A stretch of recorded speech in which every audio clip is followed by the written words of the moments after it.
Hare Krishna, muy buenos días. Namo Vishnu Padaya Krishna Prestaya Bhutale Srimate Bhaktivedanta Swaminiti Namine Namaste Saraswate Deve Gauravani Prasharine Nirvisesa Sunyavadi Pashatya Deshatarine Shaya Sri Krishna Chaitanya Prabhu Nityananda Sri Advaita Gadadhara Srivasadi Gaura Bhaktavrinda. Hare Krishna, Krishna Krishna, Hare Hare, Hare Rama, Rama Rama, Hare Hare. Hare Krishna reiterados. Vamos a continuar con las lecturas y propuestas de reflexiones sobre algunos de los textos del siempre radiante y trascendental Srimad Bhagavatam. En el último texto leído se nos informaba que Maharaj Parishi había tomado la decisión de armar como un asiento una estera de paja, colocando las raíces de esas plantas hacia el este y poniéndose él de frente al norte, decidido a ayunar allí hasta que la muerte llegara. El texto siguiente continúa narrando.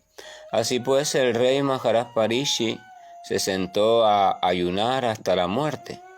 Todas las grandes personalidades de los planos de conciencia superiores elogiaron los actos del rey y con placer se pusieron a desparramar flores continuamente sobre la tierra y a tocar tambores celestiales. O sea, la actitud de Maharaj Parishi tuvo repercusión en planos de conciencia superiores, y esas entidades vivientes, grandes personalidades que habitan en esos planos, estuvieron de acuerdo, aplaudieron de alguna forma la gran actitud o la decisión tan sabia del rey y la determinación también tan santa. Continúa diciendo: todos los grandes sabios que estaban ahí reunidos también elogiaron la decisión de Maharaj Parishi y expresaron su aprobación diciendo: muy bien, los sabios están inclinados por naturaleza a hacerles el bien a los hombres comunes, ya que tienen todos los poderes cualitativos del Señor Supremo. Por tanto, ellos se sintieron muy complacidos al ver a Maharaj Parishi, un devoto del Señor, y hablaron de la siguiente manera.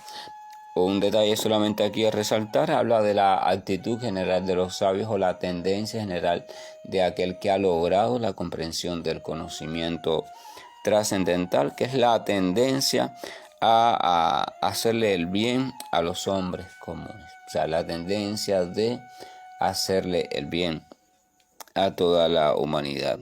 Dice que están inclinados por naturaleza, o sea, eso no lo observan ellos como una obligación o un deber, no, nuestro deber es hacer el bien a la humanidad, no, ellos simplemente tienen una inclinación por naturaleza hacia ello. Por tanto, esto es un elemento fundamental, porque si observamos o vemos o conocemos de alguien que supuestamente está en la categoría de un gran sabio desde el punto de vista del conocimiento trascendental y da supuestas pruebas de ello cuando habla, cuando apela a ciertos argumentos de las escrituras, pero vemos que en su cotidianidad no tiene la natural tendencia de hacer el bien a los demás, de mostrar actitudes como la compasión, la caridad, la austeridad, etcétera, etcétera.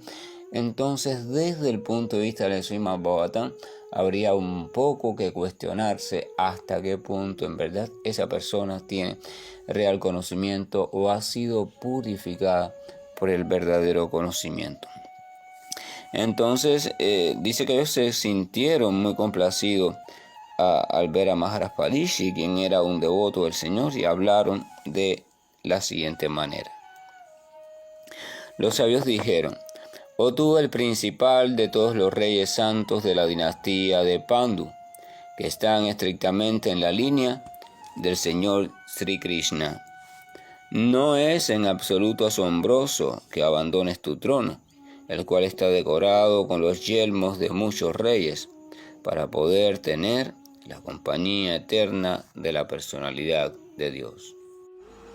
Para cualquier persona, la actitud de Maharaj Parishi, abandonar sus comodidades, su trono, su reino, su fama, todos los potenciales placeres desde el punto de vista material que conformaban su vida, podría ser un escándalo, o sea, podría ser calificado como algo absurdo o algo tonto. Sin embargo, para los sabios, lo ven como algo esperable, o sea, como lo esperado, teniendo en cuenta la talla del tipo de persona que era Maharaj Parishi, o sea, un devoto del Señor y además de eso, heredero de la santidad de la familia de los Pándavas, o sea, los descendientes del rey Pandu, que era una línea de siervos del Señor Supremo, a la vez que era también una línea de grandes guerreros, por tanto grandes guerreros santos.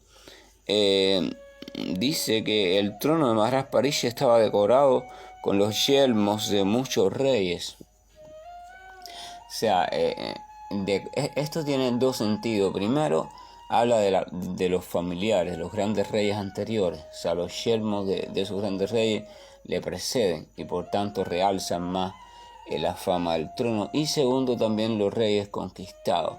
O sea, vamos a recordar que Maharaj Parishi en su tiempo llegó a ser o llegó a conocerse el emperador de toda la zona.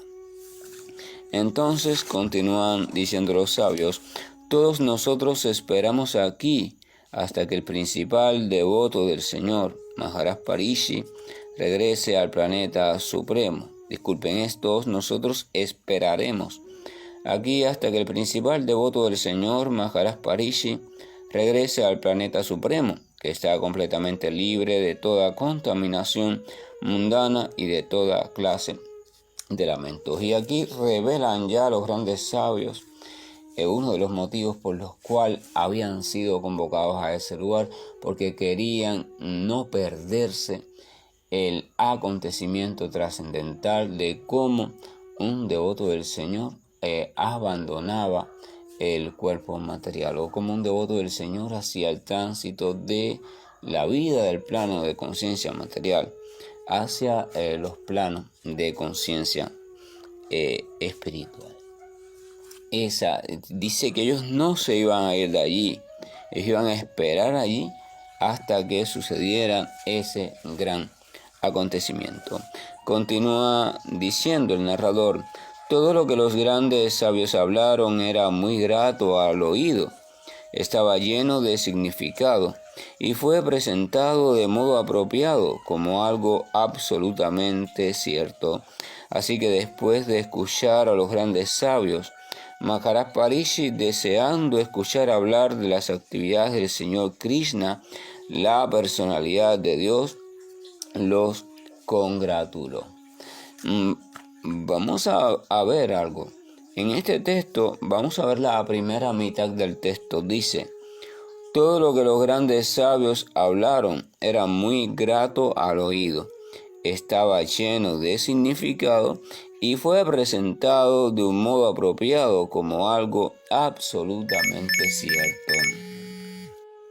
Aquí nos muestra ciertas cualidades o características de lo que los sabios dicen. O sea, es otro detalle sobre cómo identificar a alguien con verdadero conocimiento trascendental. Habíamos visto ya una cualidad: tiene la tendencia natural a siempre hacer el bien a la gente común, sin distinciones. Siempre están pensando en el bien a la gente común. Por supuesto, debido al conocimiento trascendental, han comprendido que el bien a la gente común no se reduce a darles comida, abrigo, casa, esto, aquello, consolarlos, aquello, curarlos de una enfermedad, sino que el mayor bien significa el poderles otorgar el método o brindarles una propuesta certera y cierta de cómo escapar de la cárcel del condicionamiento material, debido a que esa cárcel es precisamente, o esa falsa identificación es precisamente la causa básica de todo el sufrimiento, pues el sufrimiento pertenece al plano de conciencia material. Los otros días una querida amiga que también está en este grupo me comentaba, ¿no?, sobre un autor del siglo XIX, Schopenhauer. Schopenhauer es conocido como quizás uno de los representantes más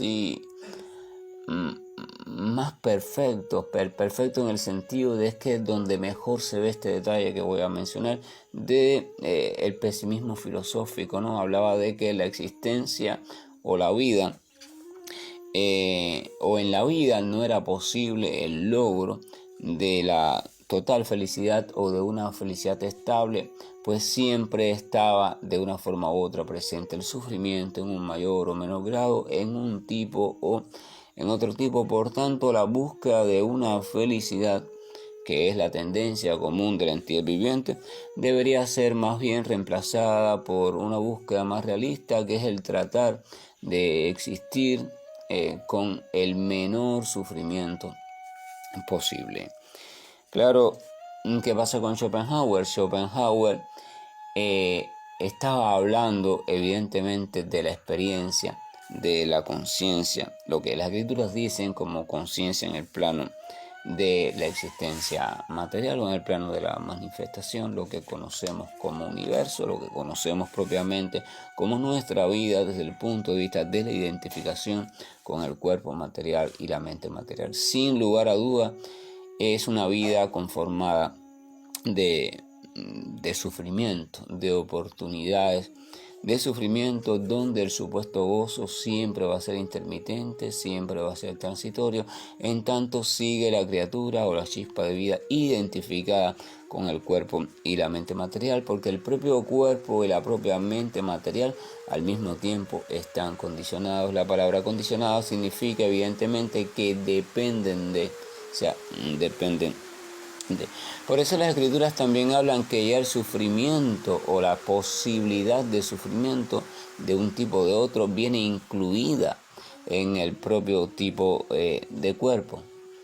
Lo que es sufrimiento para una criatura no es sufrimiento para otra, lo que es gozo para una no es gozo para otra, y esto se debe no a las diferencias entre las chispas de vida o las almas, sino a la diferencia entre las diferentes maquinarias o tipos o estructuras mediante las cuales o desde las cuales estas chispas de vida están viviendo su existencia en el plano de conciencia material. Y esto es importante entenderlo. La posibilidad de sufrimiento de un tipo o de otro, la posibilidad también de placer desde el punto de vista material, ya está implícita, ya está integrada a la forma de vida que se esté adoptando o a la forma de vida que se haya entregado. Ahora, ¿qué pasa cuando la criatura se adquiere conocimiento trascendental en tanto a que vuelve a llegar al punto donde se reconoce a sí misma en su verdadera postura e identidad? Y además de eso, independiente por naturaleza en cuanto a sustancia, independiente de la cuestión material.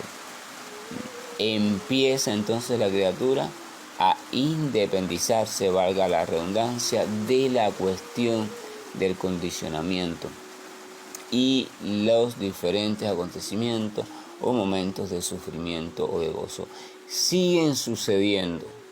El cuerpo sigue siendo susceptible a padecer de ciertas cuestiones que le van a generar una experiencia desagradable o poco agradable a la criatura, y otras cuestiones que le van a generar una experiencia más o menos agradable. Pero sin embargo, la chispa de vida o aquel que es el espectador principal va a estar constantemente consciente de la diferencia que existe entre lo que está sucediendo y él como presencia, él como ser. O sea, el ser se va a comenzar a distinguir como independiente del suceder, de lo que está sucediendo.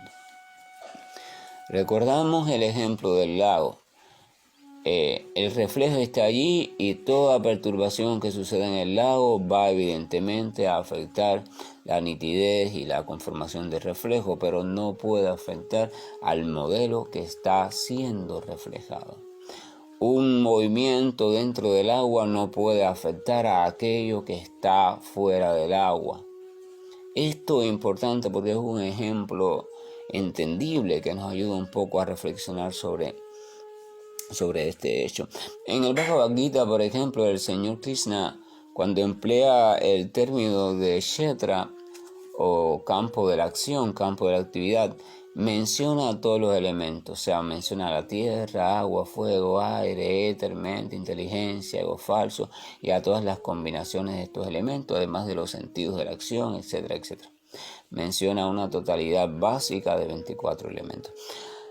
O sea, se menciona. Esos 24 elementos también se describen en la filosofía Sankhya o en la filosofía que sigue la tendencia de, mediante el desmenuzamiento detallado de los componentes de la naturaleza material, o sea, presentes en esta naturaleza material, se puede llegar entonces a 24 componentes básicos o elementos básicos que se recombinan de diferentes formas para dar la variedad que conocemos como universo material. Pero el punto es que el señor Krishna dice que por encima de ese campo de acción entonces se encuentra la entidad viviente o el espectador, o en sánscrito Kshetraghyan, el conocedor del campo. Por tanto, el campo de la actividad y el conocedor de lo que está sucediendo en el campo de la actividad son dos cuestiones totalmente diferentes.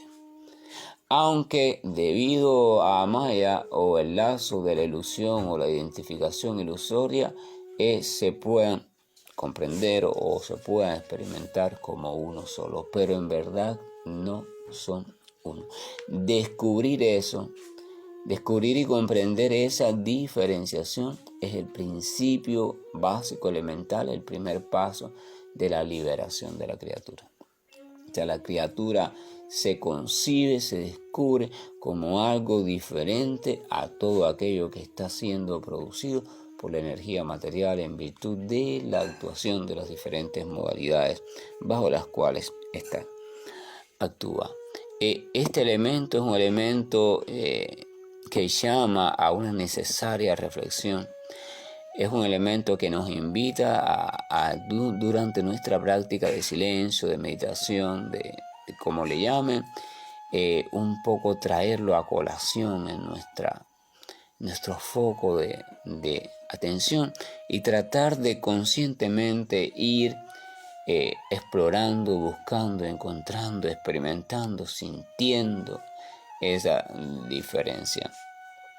Es hacer un salto de la teoría a la práctica. Ese es el sentido de la palabra sadhana. O sea, la sadhana implica toda una práctica, todo un cuerpo de práctica, toda una metodología, todo un método que se sigue, con fundamento, por supuesto, con buena guía también, y que se sigue de manera regular, de manera disciplinada, para ir logrando cierto punto, para ir llegando, consiguiendo ciertos estados. Entonces el texto dice que todos los grandes sabios hablaron. Todo lo que esos grandes sabios hablaron era muy grato al oído. Las palabras de los sabios siempre son agradables. Esto tiene un doble significado también. Si vamos a la lengua sánscrita, por ejemplo, vamos a notar algo. El sánscrito es un lenguaje poético. Es un lenguaje minuciosamente calculado. O sea, si ustedes observan las escrituras en sánscrito, desde los mantras más embestidos de cualidades místicas y esas cosas, hasta los Puranas o las historias más comunes, vamos a ver que si lo leen en sánscrito, tiene todo un ritmo interno, tiene una cuestión melódica, tiene incluso una rima, pero además de eso, tiene una métrica específica. Esta métrica específica, así como también una composición compleja, rimada, muy compleja, hace que se torne agradable. O sea, no solo transmite un mensaje, no solo transmite una información, sino que lo transmite de un modo agradable. Lo mismo pasa, por ejemplo, usted escucha una canción y a veces el mensaje de esa canción se le pega, como se dice en Cuba, más fácilmente. Usted se abre más a ese mensaje que cuando escucha el mismo mensaje hablado en un párrafo o en una oratoria, porque el elemento de lo agradable al oído juega sin lugar a dudas un papel fundamental. Eso es lo primero también, una cualidad del sabio, o sea, sus palabras, la manera en que dice las cosas es muy grata al oído. Tienen también los sabios esta cuestión de la suavidad, de la armonía, porque no es que quieren ser suaves, no es que quieren ser armónicos, no es que ellos dicen yo tengo que ser suave porque soy un sabio, porque el Señor dice, no. La suavidad emerge como reflejo natural de lo que ellos son. Por eso el principio básico es el establecernos. En la medida que vamos siguiendo un procedimiento adecuado y dejamos que el proceso suceda, vamos a irnos estableciendo en un funcionamiento. O sea, eso que pasa dentro de Kshetra, dentro del campo de la actividad, va a ir reacomodándose, los procesos se van a ir reacomodando. El ritmo dinámico de esos procesos también va a irse reacomodando y la creciente armonía va a irse apoderando de todo el sistema o de todo el campo de acción y de todo lo que sucede en él. Pensamientos, acciones, palabras, elementos, sentimientos, emociones, todo va a empezar a imbricarse. Y el espectador o la entidad viviente, en la medida que vaya siendo más consciente de su naturaleza como entidad independiente de la energía material, va a comenzar a observar todo lo que sucede ahí y a permitir que siga ese reacomodamiento. Entonces, cuando va sucediendo eso, van surgiendo las famosas buenas cualidades. Por eso las escrituras dicen que en el trascendentalista, y después dicen más adelante que en el que llega a lograr la posición de devoto sincero del Señor, se muestran todas las buenas cualidades automáticamente. O sea, automáticamente. No se cultivan. Las buenas cualidades se pueden cultivar una por una, con trabajo, con empeño. Hay métodos para eso, pero es un trabajo realmente esforzado y el éxito depende de muchos factores.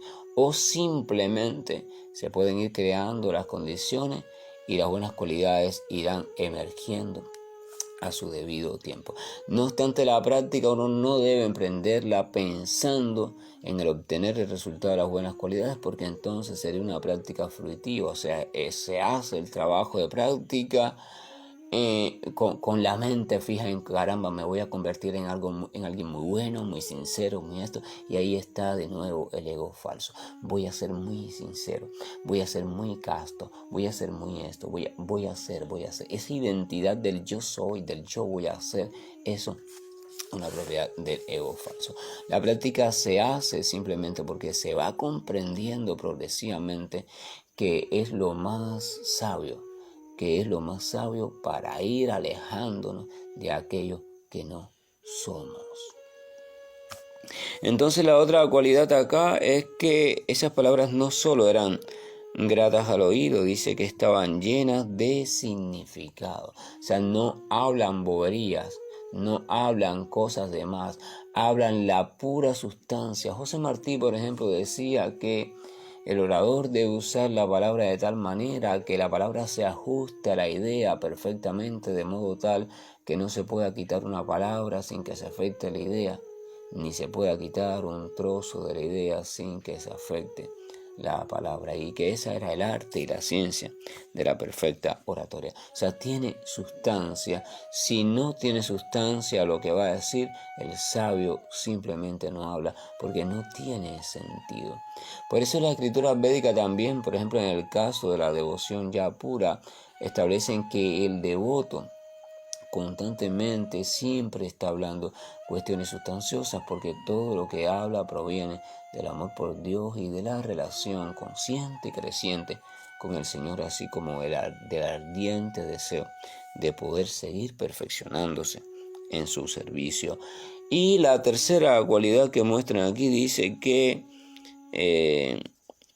y las cosas que dicen, el mensaje es presentado de un modo apropiado como algo absolutamente cierto. O sea, y lo que dicen lo sustentan mediante argumentos sólidos, haciendo referencia a diferentes mensajes de las autoridades o escrituras o grandes sabios anteriores. Eso quiere decir que se salvan de la especulación mental.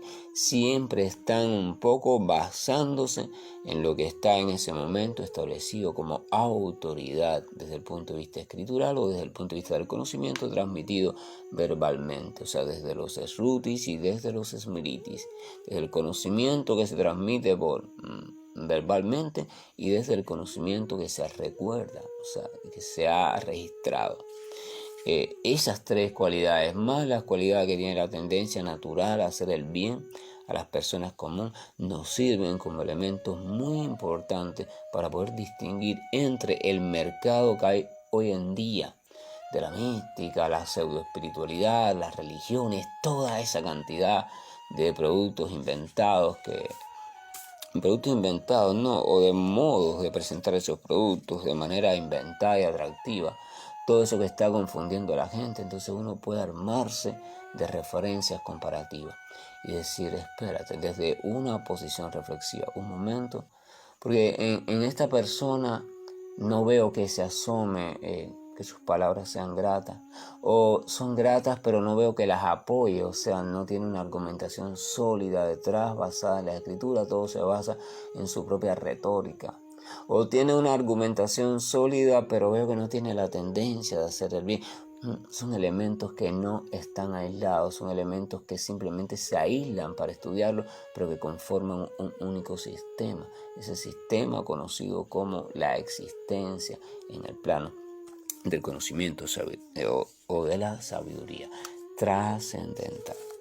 Que la gracia y el amor de nuestro Señor nos acompañe. Bendito Señor tú, que siempre de manera graciosa y risueña te le revelas a aquel que decide ir dejando atrás todas las perturbaciones, telones e intermediarios que su mente y los demás departamentos de lo que llamamos existencia material le han construido. No quieres seguir viendo tus reflejos ni los reflejos del conocimiento, sino que quiere sinceramente encontrarse contigo, encontrar aquello que realmente es y en su estado totalmente original. Gracias por todo, amoroso Señor, y ayúdanos por favor en ese sentido. Hare Krishna, buen día, y estoy finalizando la grabación. Om Namo Bhagavate Vasudevaya. Om Namo Bhagavate Vasudevaya. Om Namo Bhagavate Vasudevaya. Om Namo Bhagavate Vasudevaya. Om Namo Bhagavate Vasudevaya. Om Namo Bhagavate Vasudevaya. Om Namo Bhagavate Vasudevaya.